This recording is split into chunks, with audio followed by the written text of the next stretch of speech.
안녕하십니까. 네, 감기가 걸렸는데 목소리가 낫질 않네. 독감을 4가를 맞았는데도 감기. 다른 건 다 괜찮은데 목소리만 가가지고요. 이제만 일주일째 이렇게 잠겨 있습니다. 약을 때려 먹어도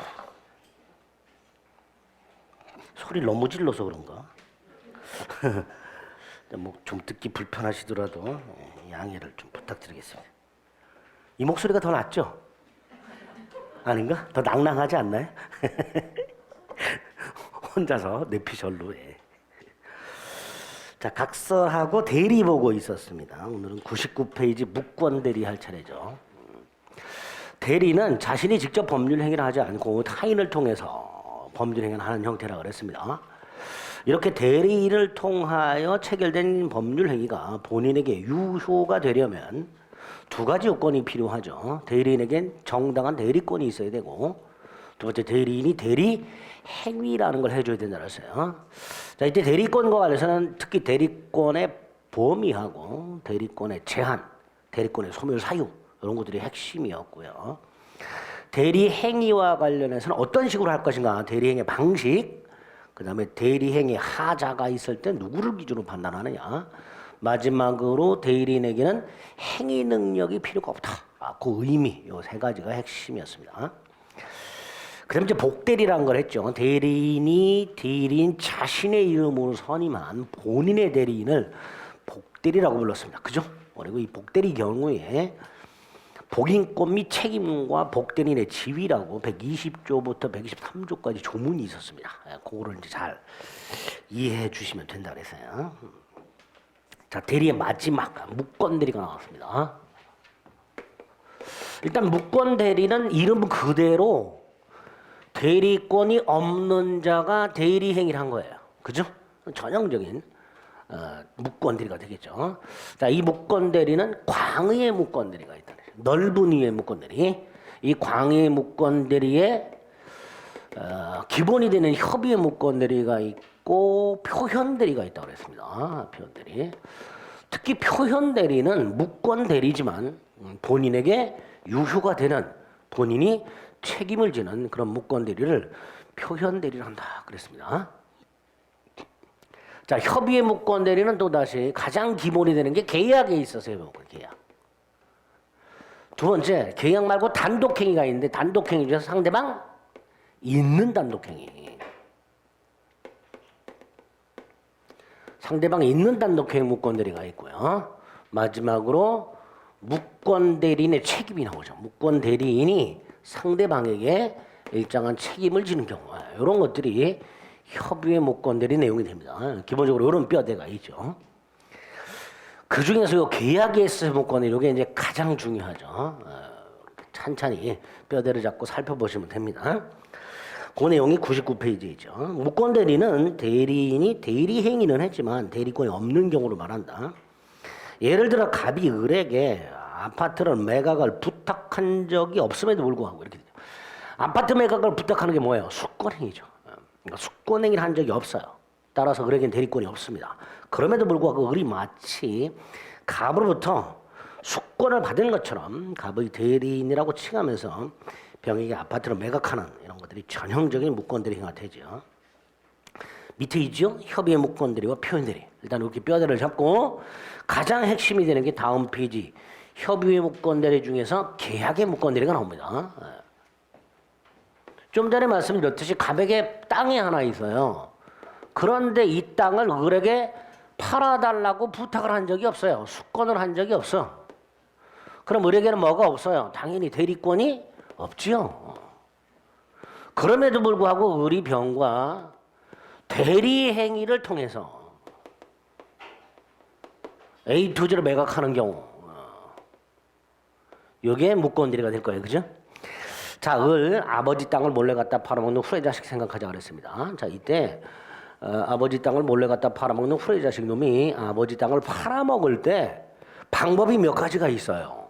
첫째, 을이 병한테 내가 갑이다. 지가 갑으로 행세해서 팔아먹는 게 있겠죠. 그죠? 또 하나는 을이 이 땅은 내 땅이다. 자기의 이름으로 매각을 하는 경우가 있을 수 있습니다. 이 두 가지. 을이 갑으로 행세함으로써 갑의 이름을 도용한 경우하고 을이 자신의 이름으로 계약한 경우 이건 대리행위가 아니죠. 대리행위가 아니니까 무권대리가 아니게 됩니다. 그럼 이런 건 뭐라고 하냐? 무권리자의 처분행위 이렇게 불러요.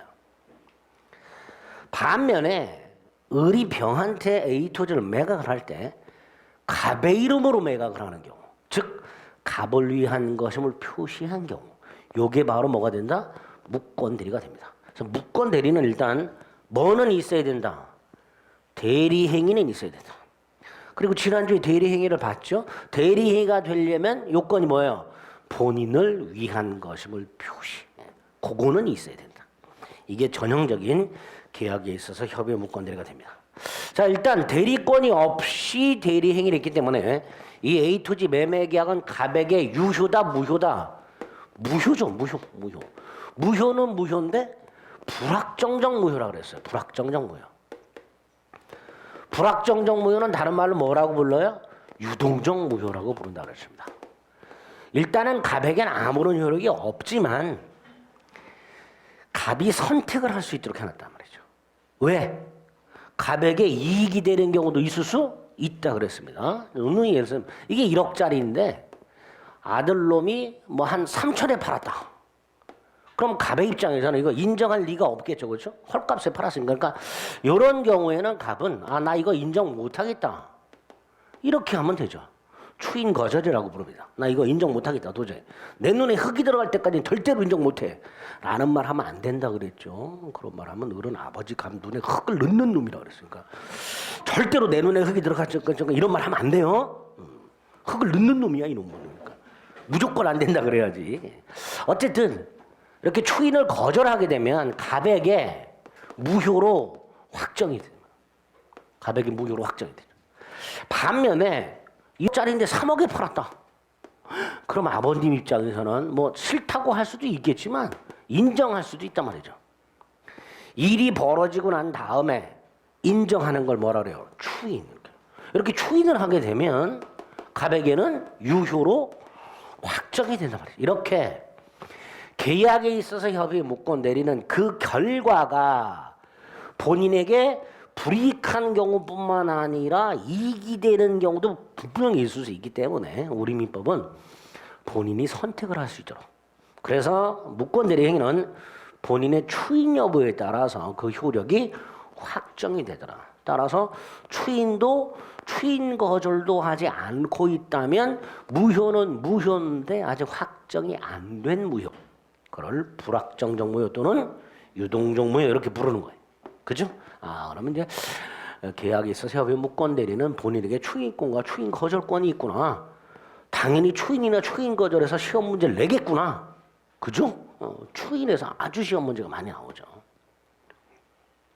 반면에 이제 상대방은 본인이 추인도 추인 거절도 하지 않고 있으면 불확실한 상태잖아요. 그죠? 그러니까 확실한 상태를 만들기 위해서 상대방은 본인에게 뭐 할 수 있고 물어볼 수 있고 추인을 할 거냐라고 물어볼 수 있도록 해놨다. 이걸 뭐라 한다? 최고라고 한다. 최고. 또 요런 경우 상대방 입장에서는 1억짜리를 3억에 샀으니까 차라리 계약을 철회하는 게 나을 수도 있죠. 그러니까 상대방에게 무슨 권을 준다? 철회권을 준다. 이렇게. 그래서 결론 계약에 있어서 무권 대리 행위는 본인에게 유동적 무효고 그 다음 본인에게 추인권과 추인 거절권, 상대방에게 최고권과 철회권. 문제가 나오게 되면 사례 형태로 나오든 뭐가 나오든 이 네 가지를 물어보게 돼 있습니다. 이게 핵심이죠. 그 내용이 100페이지에 있죠. 계약의 무권들이 의의가 있고 효과가 있습니다. 그 효과에 동그라미 1번, 2번, 3번 이런 것들을 쪼르륵 설명하고 있어요. 그 다음에 이제 4번은 잘 안 나왔던 건데 최근에 출제가 되고 있습니다. 입증 책임. 나중에 이런 경우 생각해 보시면 돼요. 갑하고 병하고 소송이 붙었을 때 갑은 만약에 3천만 원에 팔았다면 갑은 나 이거 인정 못하겠다 그러겠죠. 무권대리다 이렇게 주장을 할 것이고요. 병의 입장에서는 을이 서류를 위조했던 어쨌든 대리인으로 착각을 했을 거 아닙니까? 그럼 소송이 붙을 거란 말이죠. 여기서 핵심이 뭐예요? 을에게 대리권이 있냐 없냐가 핵심이 되겠죠. 여기서 대원칙, 유권 대리를 주장하는 자가 누구예요? 상대방. 상대방이 을에게 대리권이 있었다는 사실을 입증해라. 이게 원칙입니다. 갑하고 병이 소송이 붙었을 때 그 대리 행위가 유권 대리라고 주장하는 자, 병이겠죠? 그 병이 을에게 대리권이 있었다라는 걸 입증하는 게 원칙이에요. 그런데 을이 이렇게 대리 행위로 매각을 하고 등기까지 넘겨줬을 때는 조금 달라집니다. 이유는 나중에 물권법에서 보시겠지만 등기가 되어 있으면 등기의 추정력이라고 해서요. 만약에 병에게 소유권 이전 등기까지 돼 있다면 그 등기의 추정력 중에 대리권의 존재 추정이 있어요. 그러니까 만에 하나 병에게 이 A 토지에 대한 등기까지 되어 있다면 그 등기의 추정력 때문에 을에겐 대리권이 있었다라고 추정이 된단 말이죠. 추정이 된 건 증명된 거라 그랬죠. 그러니까 이런 경우에는 병이 을에게 대리권이 있었다는 걸 증명할 필요가 없고 오히려 무권 대리를 정하는 본인 갑이 을에게 대리권이 없었음을 입증해야 된다. 이렇게 입증책의 문제가 바뀌게 됩니다. 거기 동그라미 다 버립니다. 거의 안 나오던 부분이었는데요. 최근에 등기 추정력과 결합시켜서 무권 대리에서 입증책의 문제도 지문이 가끔 등장하니까 원칙과 예외로 나눠서 정확하게 숙지를 해주시면 되겠습니다. 됐죠? 그리고 이제 하나하나 보면 되죠. 먼저 본인의 추인권이 나왔습니다. 첫째 추인이 뭐예요? 무권 대리 행위를 나중에 유효로 하겠다라는 본인의 의사표시죠. 그죠? 나 이거 인정하겠다라는 본인의 의사표시를 말하는데 첫째 단독행위입니다. 즉 일방적 행위예요. 다시 말해서 갑이 무권 대리 행위를 추인할 때 을이나 병의 동의 따위를 받을 필요가 없습니다. 다만 이 경우에는 전부를 추인해야 돼요. 예를 들어서 을이 A 토지 임대차 계약을 했는데 임대차 기간을 90년으로 정했어. 너무 길죠. 자, 갑이 10년으로 줄여서 추인을 해. 변경해서 추인했죠. 이런 식으로 갑이 무권 대리 행위에 대한 일부만 추인을 하거나 변경을 해서 추인했을 때는 계약 내용을 바꾼 거죠. 이럴 때는 상대방 동의를 받아야 됩니다. 그거 조심을 일단 첫째 하자. 그래서 100페이지 맨 밑에 보면 의의가 있죠. 불확정한 행위에 대해서 효과를 자기에게 발생하게 하는 것을 목적으로 하는 의사표시며 오른쪽 맨 위에 단독행위다. 이럴 때는 전부를 추인해라. 따라서 일부 추인하거나 변경 추인했을 때는 상대방 동의를 받아라. 받지 못하면 추인은 효력이 없다. 이렇게 되겠죠. 두 번째, 추인은 누가 하는 거예요? 당연히 본인이 하는 거죠. 세 번째, 누구한테 하는 거예요? 이게 핵심이죠. 아주 중요하죠. 본인이 추인을 할 때 그 추인은 꼭 직접 상대방에게만 해야 되는 것은 아니고요. 상대방에게 할 수도 있고 무권 대리인에게 할 수도 있고 상대방의 승계인에게 할 수도 있다. 상대방이 그 사이를 못 참고 A 토지를 또다시 정한테 팔았을 때 이 정, 상대방의 승계인이라고 부를 수 있겠죠. 상대방의 승계인에게도 할 수 있다. 즉 추인이나 추인 거절의 상대방은 무상승. 무상승. 왜 이렇게 해석하느냐? 본인이 상대방에게 하지 않으면 무효다가 아니라 상대방에게 추인의 효력을 주장하지 못한다. 이렇게 놨습니다. 132조 이렇게 돼 있죠. 추인 또는 거절의 의사표시는 상대방에게 하지 않으면 효력이 없다. 그럼 틀린 지문이에요. 효력이 없다가 아니라 상대방에게 대항하지 못한다. 자, 상대방에게 대항하지 못한다라는 말은 첫째, 상대방에게는 추인의 효력을 주장할 수 없다. 그런 뜻이고요. 두 번째, 만약에 상대방이 추인 사실을 안 때에는 그때는 추인의 효력이 생긴다. 추인의 효력을 주장할 수 있다. 이런 의미로 이해를 하는 거예요. 그래서 맨날 나오는 게 하나 있죠. 갑이 을에게 추인을 했어. 추인할 수 있죠? 잘했구나 내 자식아. 이게 추인이라고 그랬어요. 그런데 그 사실을 상대방이 아직 몰라. 그럼 추인의 효력이 없다가 아니라 상대방에게만은 추인의 효력을 주장하지 못한다.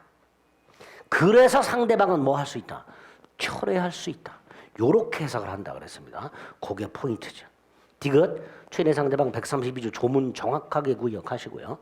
A 누구에게 하는지 꼭 기억하시고, 특히 B 예를 들어 무권 대리인에게 추인했는데 상대방이 추인했다는 사실을 알 때까지는, 즉 상대방이 모르고 있다면 상대방에는 추인 효과를 주장할 수 없으니 상대방은 뭐 할 수 있다?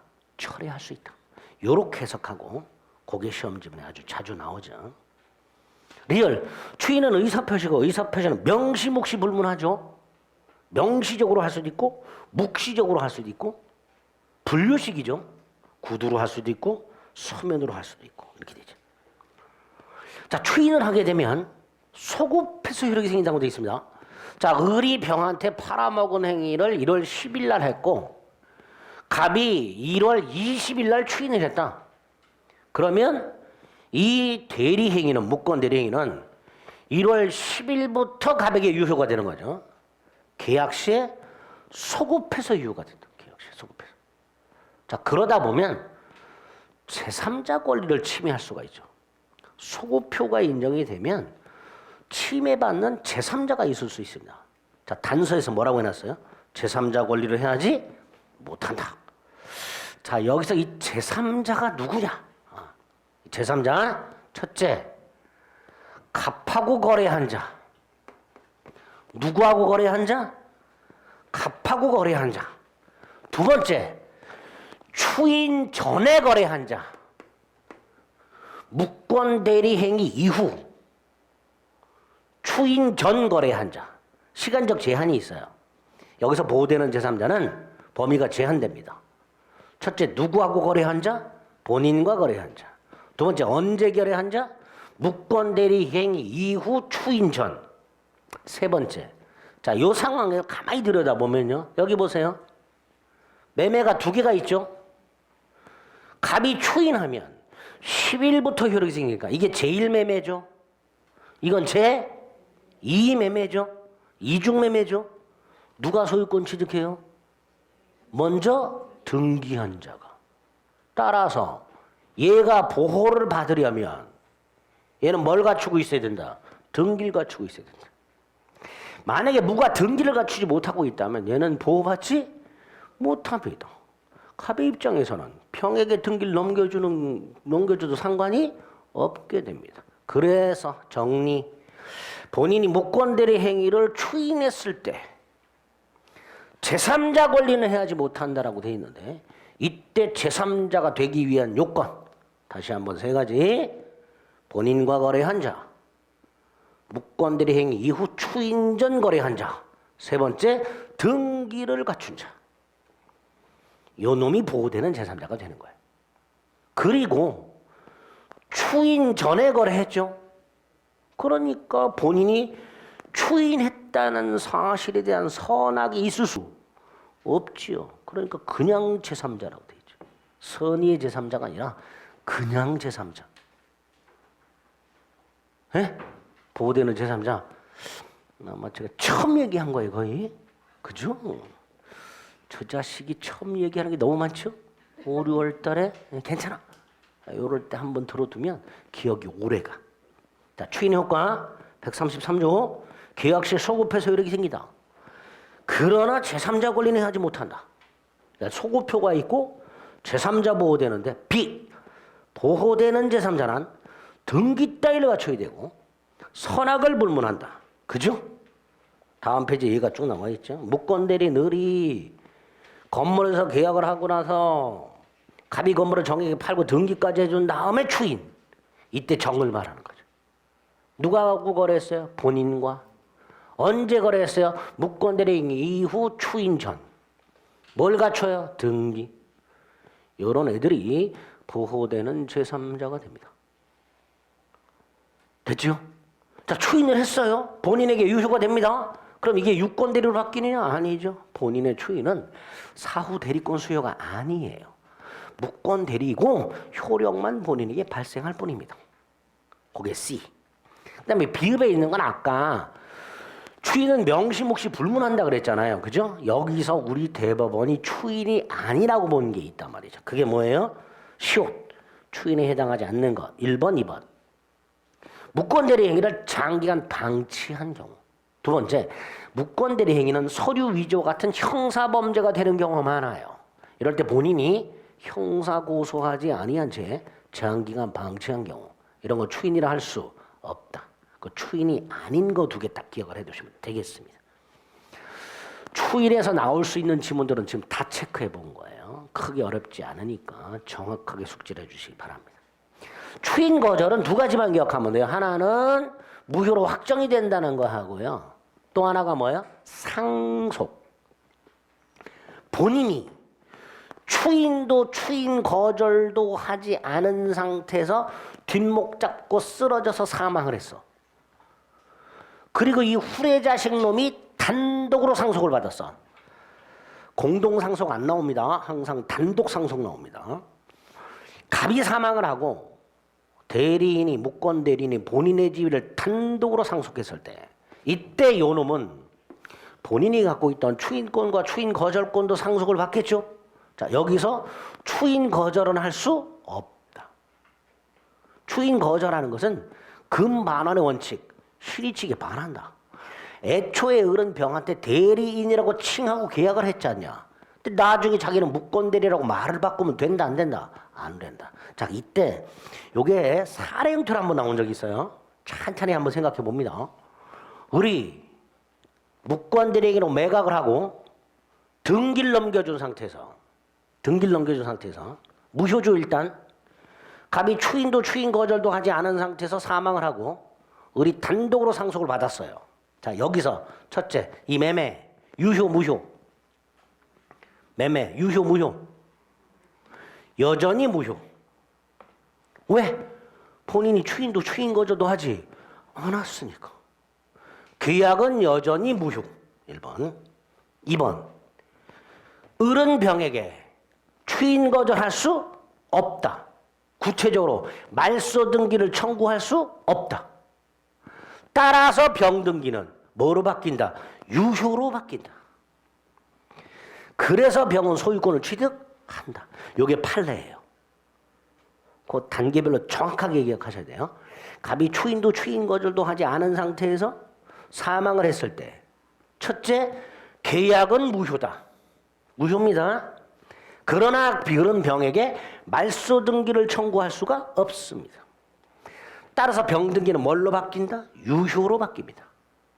결과적으로 병은 소유권을 취득하게 되겠죠. 그죠? 추인 거절할 수 없다. 로부터 그런 지문들이 출제가 된 바가 있습니다. 그렇게 오른쪽 니은 무권대리와 상속 확인하시고 좀 전에 말씀드린 내용들을 나중에 문제를 통해서 한번 또 확인을 해볼 겁니다. 숙지를 해주시기 바랍니다. 니은의 A 정도만 보시면 되고요. 자, 그 다음에 이제 상대방에게는 최고권과 밑에 철회권이죠. 그죠? 자, 이 최고권하고 철회권은요, 비교해가면서 머릿속으로 생각을 하셔야 돼요. 먼저 최고는 의사의 통지죠. 우리 이미 알죠, 이거는? 준법률행위 중 의사의 통지라고 그랬습니다. 반면에 철회는 의사 표시입니다. 두 번째, 최고는 누가 하죠? 병이 하죠? 선악불문하고 할 수 있죠. 선악불문하고 최고할 수 있죠. 반면에 철회는 선의만 할 수 있죠.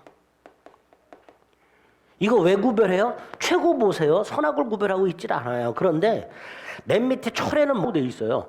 그러나 계약 당시에 상대방이 대리권 없으면 안 때는 철회할 수 없다. 이렇게 놨잖아요. 최고에는 이런 게 없어요. 근데 철회는 이게 있단 말이지. 그러니까 아하, 최고는 상대방 선악을 묻지 않고 할 수 있구나. 철회는 선의만 할 수 있구나. 이렇게. 그리고 다시 철회는 최고는 본인에게만 하도록 되죠. 그죠? 131조 본인에게 이렇게 돼 있어요. 근데 밑에 철회는 본인이나 대리인에게라고 돼 있죠. 그러니까 아하, 철회는 갑에게도 할 수 있고 을에게도 할 수 있구나 이렇게 되겠죠. 다르죠. 의사의 통지냐 의사표시냐. 선악불문하고 할 수 있냐 선의만 할 수 있냐. 갑에게만 할 수 있냐 갑이나 을에게도 할 수 있냐. 이렇게 정밀하게 시험을 이렇게 지문을 구별해서 출제를 한단 말이죠. 특히 요거 내가 반드시 구별해드려. 선악불문하고 할 수 있느냐 선의만 할 수 있냐 이건 반드시 구별. 아주 많이 출제가 되지.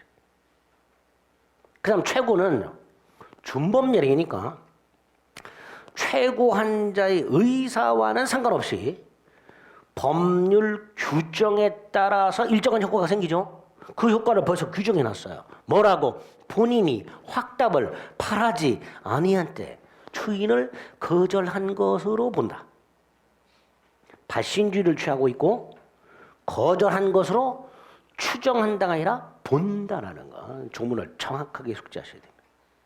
본인이 확답을 바라지 않으면 추인을 거절한 것으로 본다. 반면에 철회는 의사표시잖아요. 그죠? 철회가 무슨 뜻이에요? 계약을 소멸시키겠다는 의사표시잖아요.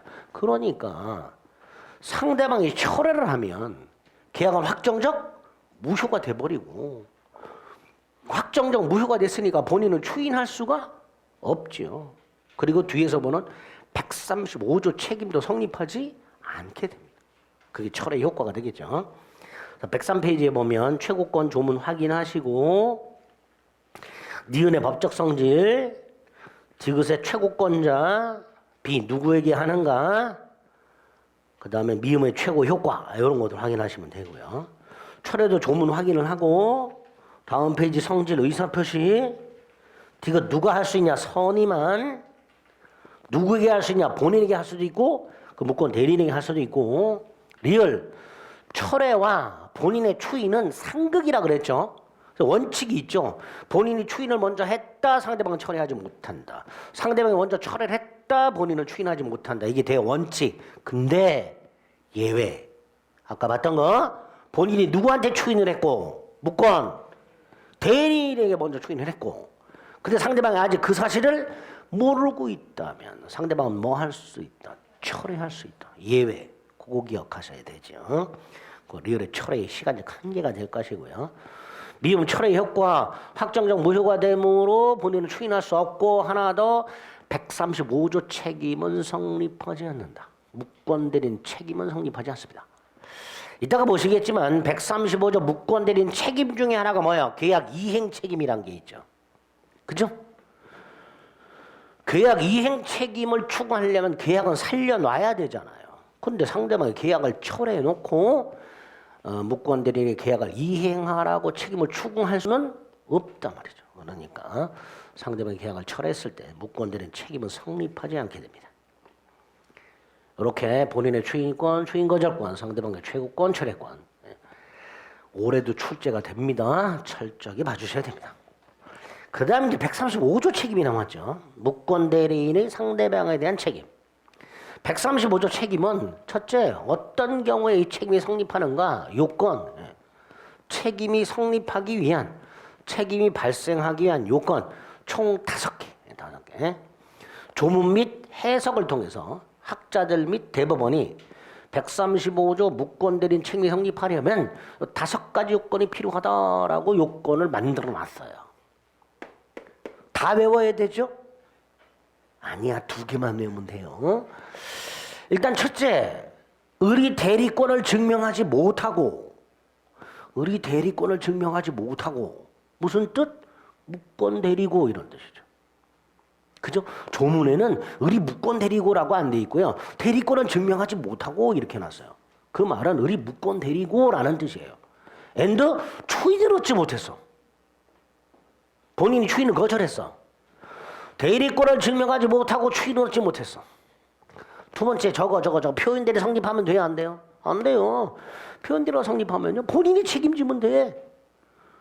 표현대리가 성립하게 되면 본인이 책임을 지니까 무권대리인이 굳이 책임을 질 필요가 없습니다. 그러니까 표현대리 성립하면 안 돼요. 그리고 기억할 거. 상대방 뭐 해야 되고? 선의 무과실. 상대방은 선이 이기만 하면 족하고 과실 여부를 묻지 않는다. 땡. 상대방 선이 무과실이다. 그리고 상대방은 뭐 하면 안 되고 철회하면 안 되고 계약을. 이게 숨겨져 있죠. 마지막 무권 대리인은 뭐여야 되고 행위 능력자. 아버지 땅을 몰래 갖다 팔아먹은 이놈이 8살짜리야. 책임이 뭔지 모르죠. 그러니까 이놈에겐 책임을 못 물어요. 그러니까 무권 대리인 책임이 성립하려면 무권 대리인은 행위 능력자일 거예요. 총 5가지 요건이 필요해요. 이 5가지 요건 중에서 이정환이는 착하다 그랬어요. 다 외우라 소리 안 해. 2개만. 상대방 선의 무과실과 무권 대리는 행위 능력자일 거. 이것만 기억하세요. 그죠? 이 정도는 외우실 수 있겠지. 싫다 이 자식아 그러지 마시고요. 외우세요 좀 이제. 암기만이 살 길이다. 그죠? 지난주부터 계속 얘기하죠. 암기만이 살 길이다. 자 이렇게 요건을 갖추면요. 무권 대리는 책임을 지는데요. 그 책임의 성질은요. 법에서 정한 무과실 책임이에요. 자 왜 이게 문제가 됐냐 하면요. 갑의 아들놈이 서류를 위조해서 갑의 친구 을한테 갖다 주면서 아버지가 아저씨한테 이거 갖다 주래요. 이렇게 한 사건이 있었어요. 다시 말해서 을의 무권대리 행위가 을의 잘못은 1도 없이 갑의 아들 제3자의 문서 위조, 제3자의 기망, 즉 제3자의 위법 행위로 발생한 경우가 있었어요. 판례가 이렇게 말을 하죠. 을의 무권대리 행위가 을의 귀책 사유 없이 제3자의 문서 위조나 제3자의 기망과 같은 제3자의 위법 행위로 야기가 되었다 하더라도 을의 책임이 부정되지 않는다. 을은 1도 잘못이 없죠. 그래도 책임져라. 그래서 우리 대법원은 법에서 정한 무과실 책임이다. 그게 법 책임의 성질이 되죠. 마지막 효과 어떤 책임을 지는가? 을은 병에게 계약을 이행하던가 어떻게든 등기를 넘겨주던가 또는 손해를 배상할 책임이 생기는데 이때 계약을 이행할까 손해를 배상할까를 을 무권 대리인이 선택하는 것이 아니라 상대방이 선택한다는 걸 기억하셔야 됩니다. 상대방 선택에 쫓아 계약을 이행하든가 손해를 배상할 책임이 있게 됩니다. 104페이지 조문이 있고요. 요건이 있습니다. 요건에서 특히 상대방 선의 무과실과 무권 대리인 행위 능력자라는 거 기억하셔야 되고요. 오른쪽에 법정 무과실 책임이라고 되어 있고 관련 판례가 있습니다. 여기 한번 시험에 나온 적 있지요. 무권 대리 행위가 제3자의 기망이나 문서 위조 등 제3자의 위법 행위로 야기가 되었고 무권 대리인에게는 아무런 귀책 사유가 없었다 하더라도 그 책임이 부정되지는 않는다. 법에서 정한 무과실 책임이다. 상대방 선택에 쫓아서 책임져라. 135조 책임이 됩니다. 자, 그럼 세 번째 단독행위 무권 대리가 나오는데요. 단독행위는 두 종류가 있죠. 상대방 있는 단독행위와 상대방 없는 단독행위가 있는데요. 우리 민법은 135조에서 상대방 있는 단독행위 무권 대리만을 규정해 놨습니다. 자, 상대방 있는 단독행위 무권 대리가 어떤 건지 예를 통해서 이해하시면 돼요. 조문 보지 마시고요. 조문 보면 머리만 아파요. 136조는. 136조는 조문이 안 나옵니다. 안 나오니까 쳐다보지 마세요. 그럼 또 보실단 말이지. 또 하지 말려면 또 해. 하시라는 건 안 하고 하지 말라고 부탁하는 건 굳이 또 하시죠. 참 희한해. 제발. 우리 대리권 범위에서 계약 체결 대리권 속에는 계약 해제권이 있어요, 없어요? 계약 체결 대리권 속에 체결된 계약을 해제할 권한이 있어요, 없어요? 없잖아. 그거 생각하면 돼요. 얘가 계약 체결 대리권이 있어. 계약을 했어. 근데 얘가 채무 불이행을 해. 그럼 계약을 해제해야 되잖아요. 해제는 얘가 하는 거예요, 얘가. 얘는 해제권이 있다, 없다? 없어요. 그런데 이 자식이 해제를 해. 무권들이잖아요. 두 번째, 을이 병에게 해제 의사를 표시하지 못하니까 만약에 반대로 병이 을에게 계약을 해제할 때 을은 이 의사 표시를 수령하면 돼요, 안 돼요? 안 돼요. 받으면 안 돼요. 능동대리권이 없으니까 수동대리권도 없단 말이죠. 그러면 해제권이 없는 을이 해제를 하거나 상대방 해제 의사 표시를 수령하거나 다 뭐예요? 무권대리죠. 위에 건 능동이죠. 밑에 건 수동이죠. 자, 조금 길지만 합쳐봅니다. 상대방 있는 단독행위 능동대리의 무권대리, 수동대리의 무권대리 이렇게 되겠죠. 좀 길죠? 상대방 있는 단독행위 능동대리의 무권대리, 수동대리의 무권대리 이렇게 되겠죠. 그죠? 이거를 136조에서 나눠놨어요. 그래서 다시 한번 능동대리와 수동대리는 굳이 구별할 필요가 없는데 예외적으로 구별해야 되는 게 몇 개 있다고 그랬죠? 지난주에 봤던 게 두 개 있어요. 현명의 주체하고 공동대리 제한하고 또 하나가 상대방 있는 단독형의 무권대리. 이것도 우리 조문이 능동과 수동을 나눠놨어요. 136조를 읽지 마시라 그랬는데요. 136조에 보면 문장이 두 개가 있어요. 첫 번째 문장이 능동대리고요. 두 번째 문장이 수동대리입니다. 읽지 말고 괜히 읽지 말고 나눠놨다가 상대방 있는 단독행의 능동대리의 무권대리와 수동대리의 무권대리가 있을 수 있죠. 그런데 우리 민법은 136조에서 이렇게 상대방 있는 단독행의 무권대리에 대해서만 계약의 무권대리 규정을 준용함으로써 본인은 뭐 할 수 있도록 추인할 수 있도록 해놨어요. 하지만 상대방 없는 단독의 무권대리는 규정 자체가 없습니다.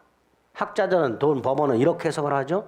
상대방 있는 단독행위 무권대리는 136조를 만들어서 본인이 추인을 할 수 있도록 해놨는데 상대방 없는 단독행위는 규정을 아예 두지 않았다. 무슨 뜻일까? 상대방 없는 단독행위 무권대리는 절대적 확정적 무효고 본인은 추인할 수 없다. 이렇게 해석을 하는 거예요. 그거만 조심해 주시면 됩니다. 그래서 양가로 2번 이해를 기억해야 되죠. 재단법인 설립행위. 상대방 없는 단독행위죠. 을이 아무런 권한 없이 갑의 이름으로 장학재단법인을 설립했을 때 갑은 추인할 수 있다. 땡. 절대로 추인할 수 없다. 상대방 있는 단독행위 무권 대리만 본인의 추인이 가능하다라는 거 그렇게 확인하시면 되겠습니다. 이게 협의의 무권 대리 내용이에요. 별거 없죠? 그 다음에 표현 대리가 표현 대리는 무권 대리지만 본인에게 유효가 된다 그랬죠. 자, 먼저 뜻을 생각해 봅니다. 왜 표현 대리라는 게 등장하게 됐는가? 갑이 을에게 A 토지와 관련된 서류를 주면서 담보대출을 받아오라 그래. 담보대출. 그런데 을이 이 땅을 매각을 해버렸단 말이야.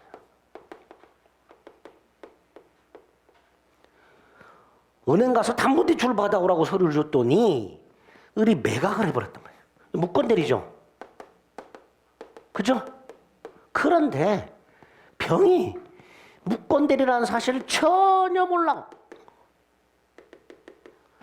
왜 그런가 봤더니 요 서류에 문제가 있었어. 요 서류 위임장을 봤더니 처분 권한을 위임한다 이렇게 돼 있어요. 처분 속에는 담보대출만 들어있는 게 아니에요. 이 담보대출 받는 거 토분 중에 일종이에요. 근데 이 처분 속에는 뭐도 들어있어요? 매각도 들어있어요. 갑이 담보대출 권한을 위임한다라고 써줬어야 되는데 처분 권한을 위임한다라고 써줬어요. 갑이. 그 서류를 을이 병한테 보여줘요. 그럼 병은 요걸 보고 아, 을은 매각 권한이 있다 라고 믿죠. 그 믿음이 정당해 부당해? 정당하죠. 이때 갑이 원인 제공했어요 안 했어요? 했죠. 서류를 이따위로 써줬으니까. 정리합니다. 무권 대리지만 무권 대리지만 매각 권한이 없어요. 근데 매각을 했어. 무권 대리야. 그런데 매각 권한이 있는 것 같은 겉모습을 갖추고 있어. 외관. 그죠? 그 외관 형성에 누가? 본인이 원인을 제공했어. 그래서 병은 을에게 매각권에 있다고 믿을 만한 정당한 이유가 있어. 즉 병이 선이 무과실이야. 이럴 때 본인이 책임을 지는 무권대리를 표현대리라 한다. 개념 잡았죠? 그래서 106페이지에 보면 대리권 없는 자의 무권대리 행위지만 상담이 왔을 때 마치 매각권한 있는 것 같은 외관을 갖추고 있고 그 외관 발생에 본인이 어느 정도 원인을 제공하고 있을 때 그런 무권대리 행위에 대해서 본인이 책임을 지게 하는 제도를 표현대리를 한다. 자, 여기서 표현대리가 성립을 했는데 보세요. 이게 1억짜리 땅인데 3억에 샀어, 병이. 자, 아까 협의의 무권대리 경우 병은 뭐 할 수 있었어요? 철회할 수 있었죠. 그죠? 그러니까 표현대리가 성립했을 때 그 결과가 상대방에게 불이익하다면 여기에 바로 표현대리를 적용하면 돼요? 안 돼요? 안 되죠. 왜? 상대방은 뭐 할 수 있었어요? 철회할 수 있었어요. 따라서 첫째, 표현대리가 성립했다 하더라도 막바로 본인에게 효력이 생기는 게 아니다 말이죠. 어떨 때 본인에게 효력이 생겨요? 직접 상대방이 주장했을 때. 즉 표현대리가 성립한 경우에는 상대방에게 선택권이 있다라고 생각하시면 돼요. 어떤 선택권? 자, 이게 1억짜리인데 3천에 샀어. 본인이 추인을 거절하겠죠. 그때 병은 표현대리를 주장해서 본인에게 책임져라. 그러면 되고 만약에 3억에 샀어. 그럼 얘는 표현대리를 주장하지 않고 잽싸게 뭐 하면 된다. 처리하면 된다. 이렇게 표현대리 행위의 결과에 따라서 상대방이 선택할 수 있다. 이렇게 생각하시면 되고 그 결과 표현대리가 성립했을 때 바로 본인에게 효력이 생기는 것이 아니라 직접 상대방이 뭐 해야? 주장해야. 이 첫 번째. 두 번째, 여기서 표현대리를 주장할 수 있는 사람은 딱 요 사람만. 직접 상대방만 주장할 수 있습니다. 자, 표현대리의 유형이 세 가지가 있어요. 대리권 수요 표시, 권한 넘은 표현대리, 권한 소멸의 표현대리 세 가지가 있는데 이 세 가지 조문을 살펴보면 여기에 공통적으로 제3자라는 놈이 들어있어요. 우리 제3자만 나오면 좀 고민해야 되죠. 요 놈이 어떤 놈인지. 그죠? 보호되는 제3자도 있고 사기치는 제3자도 있고 제3자를 위한 계약의 제3자도 있고 나아가 직접 상대방인 제3자도 있어요. 얘가 거기에 해당돼요. 125조, 126조, 129조에서 말하는 제3자란 누굴 말한다? 직접 상대방을 말한다. 그래서 우리 대법원도 표현대리라는 제도는 무권대리인과 거래 행위를 한 직접 상대방이 선이 무과실일 때 그 직접 상대방만을 보호하는 제도다. 따라서 직접 상대방만 주장할 수 있다. 본인 주장 못해. 대리인도 주장 못해. 상대방의 상계인도 선이 무과실이라 하더라도 표현대리를 주장할 수 없다. 직접 상대방만 주장할 수 있다. 세 번째, 갑하고 소송이 붙었는데 이 병이 유권 대리만 죽어라 주장하고 있더라. 그럴 수밖에 없겠죠. 병이 본 서류가 뭐예요? 이거잖아요. 그럼 병은 당연히 소송에서 유권 대리만 주장할 수밖에 없을 거예요. 그런데 법원이 봤을 때 유권 대리가 아닌 무권 대리 돼 표현 대리가 만약에 성립을 했어. 그럼 법원은 상대방이 주장하지도 않은 표현 대리를 심리하여 판단할 수 있는가? 안 된다 그랬죠. 민사소송은 당사자가 주장한 것만 심리 판단하는 걸 대원칙으로 한다 그랬어요. 그 결과 상대방이 유권 대리만 주장하고 있다면 그 유권 대리에 관한 주장 속에는 무권 대리의 일종인 표현 대리에 관한 주장이 포함되어 있지 않기 때문에 법원은 직권으로 표현 대리를 판단하지 않는다라는 지문이 나오게 됩니다. 무권 표현 대리 성질과 관련해서 나오죠. 의의와 성질 기억하시고요. 성립 요건 및 유형은 말씀을 드렸고요. 4번 표현대리 동그라미 1번 뭐라고 되어 있어요? 표현대리가 성립하는 경우 바로 본인에게 효과가 계속되는 것이 아니고 직접 상대방이 주장해야만 효력이 생기고 만약에 2번 상대방이 표현대로 주장했고 법원이 그걸 인정하게 되면 당연히 본인은 책임을 져야 되죠. 어떤 책임을 지냐? 100% 전적인 책임을 져야 한다. 본인 책임을 감경해서는 된다, 안 된다? 안 된다. 표현대로가 성립했다는 것은 상대방은 이미 선이 무과실이라는 거예요. 그러니까 을과 병이 거래할 당시에 병이 설령 갑에게 을의 대리권 존부를 확인하지 않은 과실이 있다 하더라도 그 과실은 표현대리 성립하고는 아무 상관이 없는 과실이라고 보게 되는 거예요. 즉 상대방의 과실을 참작해서 본인 책임을 감경할 수는 없다. 전적인 책임을 져야 한다. 아주 잘 나오는 거죠. 위에 있는 표현대리 성질과 표현대리 효과에서 4번의 동그라미 2번 아주 잘 나오는 두 가지 꼭 기억하세요. 유권대리에 관한 주장 속에는 표현대리에 관한 주장이 포함되지 않았다는 그 성질 부분하고요. 양가로 2번. 양가로 4번의 동그라미 2번. 본인은 전적인 책임을 져야 하고 본인 책임을 감경할 수는 없다라는 거 아주 중요합니다. 오른쪽에 있는 거 5번은 말씀을 드렸고요. 직접 상대방만을 말한다는 거 하고요. 6번은 앞에서 봤지요. 표현대리 행위가 강행 규정을 위반하게 되면 절대적이고 확정적 무효이기 때문에 표현대리를 적용하지 않는다는 거. 당연하죠. 강행 규정 위반 행위에다가 표현대리를 적용해서 본인에게 유효다라고 할 수는 없겠죠. 이런 것들이 표현대리의 기본적인 효과가 됩니다. 그 다음 이제 하나하나 보면 되는데요. 오른쪽 먼저 대리권 수여 표시한 표현대리가 나왔습니다. 대리권 수여까지만 있으면 수권행위라고 그랬어요. 근데 수여 표시 그러면요. 수여 한 것처럼 표시를 했어요. 이렇게 이해하시면 돼요. 수여한 것처럼 표시했다가 무슨 수여했다 안 했다? 안 했어요. 수권행위 자체가 없어. 수여한 적이 없어. 없는데 수여한 것처럼 표시했다라는 뜻이에요. 이게 수여 표시한 표현들입니다. 본인이 대리인에게 대리권을 수여한 적이 없음에도 불구하고 마치 대리권을 수여한 것처럼 표시함으로써 상대방으로 하여금 대리권이 있는 것으로 믿게 한 경우에 성립하는 것을 말한다. 성립요건 수여 표시가 있어야 되는데 이 수여 표시는 수여한 적이 없음에도 불구하고 마치 수여한 것처럼 거짓말하는 거죠. 거짓 사실을 알리는 거죠. 이런 걸 관념의 통지 이렇게 부릅니다. 의사 표시가 아니고요. 준법률행위 중에서 관념의 통지라고 부르는 거예요. 어떤 사실을 알리는 걸 관념의 통지라고 합니다. 어떤 사실을 알리는 거. 우리 동창회 총무가 동창회가 언제 어디서 열린다는 걸 회원들에게 통지하죠. 사실을 알리는 거죠. 이런 게 관념의 통지예요. 어떤 특정한 사실, 그게 진실이든 거짓이든 그 사실을 알리는 것을 관념의 통지라고 하게 됩니다. 기억, 표시 방법 제한 없죠. 그죠? 어떻게든 표시하든 상관없죠. 다음 페이지에 보면 갑이 표시를 할 때 꼭 대리인, 대리권이라는 표현을 꼭 안 써도 돼요. 우리 대법원 판례에 하면 을이 갑의 총판매점, 총대리점 이런 표현을 쓰고 있어.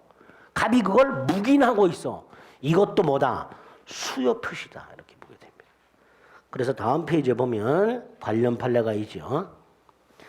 본인에 의한 대리권 수여 표시는 반드시 대리권 또는 대리인의 말을 사용해야 하는 것은 아니고 대리권을 추정해서 단정할 만한 직함이나 명칭 등의 사용을 본인이 승낙하거나 묵인하는 경우 이런 것들이 전형적인 대리권 수여 표시로 보게 됩니다. 그죠? 그 다음에 최근에 가끔 등장하는 게 동그라미 3번이에요. 통지받은 상대방과 해야 돼요. 예를 들어서 갑이요. 정에게 표시했어요. 을에게 대리권을 수여한 것처럼 정에게 표시했어요. 근데 병과 거래했어요. 이때는 표현대리가 성립하지 않습니다. 갑이 수여 표시를 통지받은 사람, 갑의 수여 표시를 통지받은 사람과 대리 행위를 했을 때 표현대리가 성립할 뿐 통지 있음을 우연히 한 제3자와 거래했다. 이런 건 보호되지 않습니다. 동그라미 3번이 또 최근에 간혹 등장하는 지문 중에 하나입니다. 4번은 당연한 거고요. 상대방 선이 무과실해야 되고요. 그리고 적용 범위. 당연히 대리권 수여는 임의 대리에만 있죠. 법정 대리는 누가 수여하는 게 아니지요. 그럼 결과적으로 125조는 임의대리권 수요 표시한 표현대리만 성립할 뿐 법정 대리권 수요 표시한 표현대리는 있을 수 없게 될 겁니다. 그죠? 그 정도 관념의 통지다. 대리권을 추단할 만한 명칭, 직함 따위 사용 승낙 또는 묵인이 수요 표시에 해당이 된다. 통지받은 자와 해야 된다. 우연히 안 자와 했을 때는 125조는 적용되지 않는다. 임의대리에만 적용이 된다. 이런 것들이 125조에서 나올 수 있는 지문들이에요. 몇 개 안 됩니다. 125조는. 자, 중요한 게 126조입니다. 126조는 지금 이렇게 사례 형태로 나오기도 해요. 기본 권한을 넘은 행위 이렇게 되죠. 그죠? 자, 그럼 요거 가지고 요건을 생각해 봅니다. 일단 기본 권한이 있어야 되죠. 첫 번째 요건, 을에게 뭐가 있을 것? 기본 권한이 존재할 것. 자, 여기서 요 기본 권한에 해당되는 거, 해당되지 않는 거, 이 구별해야 되죠. 해당되는 거 굉장히 많지요. 임의대리권, 법정대리권, 등기신청 같은 공법상 행위대리권, 사자, 부부간의 일상가사대리, 복대리, 표현대리 다 기본대리권에 포함된다. 안 외워도 되죠? 안 되는 거 기억하면 되죠. 뭐 비법인사단의 대표자. 예컨대 교회의 대표자가 교인 총회 결의를 거치지 않고 교회 재산을 매각한 경우에 우리 교회 재산 같은 비법인사단의 재산 총유가 되고요. 총유물 관리 처분은 총회 결의를 거치도록 하고 있어요. 그런데 교회의 대표자가 총회 결의를 거치지 않고 매각을 했을 때 교회 대표자를 기본 권한으로 보면 권한을 넘은 표현대리가 성립할 수 있을 텐데 우리 대법원은 교회 대표자를 기본 권한으로 보지 않습니다. 그래서 교회 대표자가 교인 총회 결의 없이 교회 재산을 매각해서 그냥 무효가 되고 표현대리는 적용하지 않습니다. 자, 첫 번째 요건에서는 기본 권한에 해당되는 거, 해당되지 않는 거 구별하셔야 돼요. 자, 두 번째 요건은 뭐죠? 그 기본 권한을 넘는 행위가 있어야 되죠. 그죠? 자, 이 기본 권한을 넘는 행위에 대해서는 두 가지. 첫째, 대리 행위여야 됩니다. 그죠? 그래서 갑이 서류를 줬는데 을이 그 서류를 가지고 자신의 이름으로 이전 등기를 하고 자신의 이름으로 매각을 했다. 갑을 위한 것임을 표시하지 않았다. 마치 자신 땅인 것처럼 매각을 했다. 이건 대리행위가 아니니까 표현대리는 성립하지 않습니다. 을이 매각을 할 때 갑의 이름을 도용하거나 자신의 이름으로 매각을 했을 때는 대리행위가 아니니까 표현대리도 성립하지 않습니다. 단 경우에 따라서는 표현대리를 유추 적용해서 본인이 책임을 지는 경우가 있을 수 있습니다. 표현대리가 성립하진 않아요. 다만 상대방 보호를 위해서 표현대리를 유추 적용해서 본인이 책임을 지는 경우가 왕왕 있을 수 있다. 어쨌든 표현대리가 성립하려면 대리행위가 있어야 된다. 갑을 위한 것임을 표시해야 된다. 두 번째, 이 기본 권한에 포함되는 행위와 그걸 넘는 행위는 동종일 필요도 없고 유사할 필요도 없다. 이것도 잘 나오죠. 동종, 유사할 필요가 없다. 세 번째, 상대방 입장에서는 뭐가 있어야 된다? 정당한 이유. 이 정당한 이유는 뭐라고 해석한다? 선의, 무과실. 자, 이런 것은 두 가지. 언제를 기준으로? 행위 당시 기준. 뭘 가지고? 객관적 사정. 행위 이후 사정 고려한다 안 한다? 고려하지 않는다. 을의 주관적 사정 고려한다 안 한다? 고려하지 않습니다. 그래서 행위 당시 객관적 사정을 가지고 정당한 이유 유무를 판단하게 됩니다. 126조가 아주 중요하죠. 109페이지에 보면 126조가 있습니다. 의의가 있고요. 이 의의에 있는 게 사례 형태로 나온 적이 있어요. 지금 말씀드린 거. 갑이 을에게 자신의 이 토지를 남부로 금전 차용을 부탁했음에도 을이 그걸 매각한 경우와 같이 어떤 권한이 있는 대리인이 그 권한의 범위를 넘어서 대리행위하는 경우를 말하게 된다. 따라서 양가로의 동그라미 1번의 기업, 어떤 대리권도 없는 자, 아무런 권한도 없는 자, 의 행위에 대해서는 116조 따위가 성립할 여지가 없지요. 그죠? 당연한 거고요. 디귿 기본 대리권에 해당되는 게 쭉 나오고요. 한번 눈으로 확인하시면 되고요. 밑으로 쭉 내려가면 리을 기본 대리권에 해당하지 않는 게 있습니다. 그죠? 한 장을 넘겨보면 관련 판례가 있어요. 1번, 2번이고 특히 2번 비범위사된 대표자 조심하셔야 되는데 조금 시험 문제가 어렵게 나오면은 이걸 구별하라는 문제가 나올 수도 있어요. 앞에를 보면요. 다시 109페이지에 보면 109페이지 디귿 기본 대리권에 해당하는 경우에 세 번째 줄을 보면 사실 행위를 하는 사자라고 돼 있죠. 사자에다 동그라미를 좀 치세요. 사자. 이건 기본 대리권이 됩니다. 그런데 한 장을 다시 넘기면 관련 판례 1번을 보면 두 번째 줄 끝에 보면 투자 상담 및 권유 등의 업무는 사실 행위에 불과하다라고 돼 있죠. 그러니까 이 구별을 좀 하실 필요가 있어요. 단순히 사실행위라고 나오는 경우와 사실행위라는 사자 이렇게 나오는 경우 구별해야 돼요. 단순히 사실행위라고 나오게 되면 126조 기본대리권이 아닙니다. 근데 사실행위라는 사자라고 나오면 요거는 126조 기본대리권이 돼요. 판례가 문구를 이렇게 구별해요. 단순한 사실행위와 사실행위라는 사자는 우리를 구별을 못해요.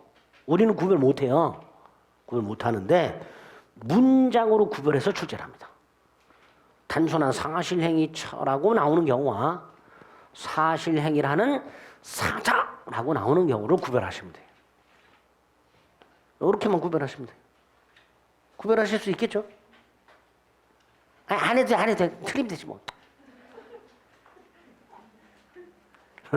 자, 기본 대리권이 아닌 거 확인하시고 110페이지 동그라미 2번 기억 명의도용의 경우에 대리행위가 없으므로 표현들이 성립하지 않지만 경우에 따라서는 표현들을 유추해서 본인에게 그 효력이 미칠 수도 있다라고 말씀을 드렸고요. 관련 박스 밑에 니은 동종 유사할 필요가 없고요. 3번의 기억 정당한 이유는 선의 무과실을 말하고요.